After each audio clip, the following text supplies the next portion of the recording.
Weh Man, kau ada tersinggung tak Man? Ada? Mana? Tu. Dah dompet kau? Hmm.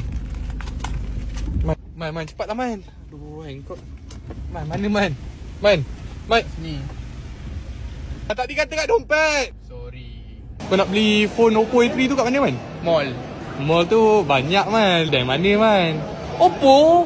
Yelah Man, tahu Man kedai Oppo. Tapi kat mana? Depan lah. Man. Ha. Kau lapar? Apa? Jom pergi makan mana-mana. On. Kau nak makan apa? Boleh? Apa yang boleh? Belah. Boleh belah? Ha. Aku macam tak ada mood nak makan. Pergi lah beli phone Oppo kau tu. Man. Dah sampai ni Man. Weh Man, ni ke phone A3 tu? Ni lah. Weh, lawa tu. Beli lah.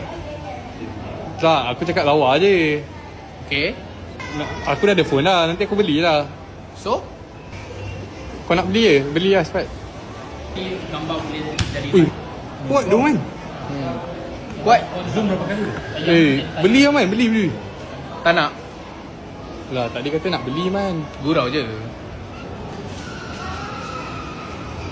Tadi aku tanya abang tu kan. Dia cakap bulan ni ada member month sale. Kau dapat RM50 lagi voucher off. Kau punya yang Oppo A3 kau tu dah turun harga. Oh. Kau faham tak? Oi, gila babe, phone baru. Lepas ni boleh tengok SS10 touch.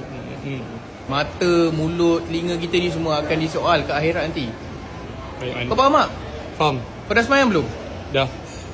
Macam ni kalau perangai kau, kalau Dajjal turun musuh-musuh Islam semua, kau nak lawan macam mana? Kalau perangai kau macam ni? Pakai Oppo lah Man. Dia ada military grade. Dah kau belah. Tak ada Man, aku gurau je Man. Man, aku gurau je Man. Man.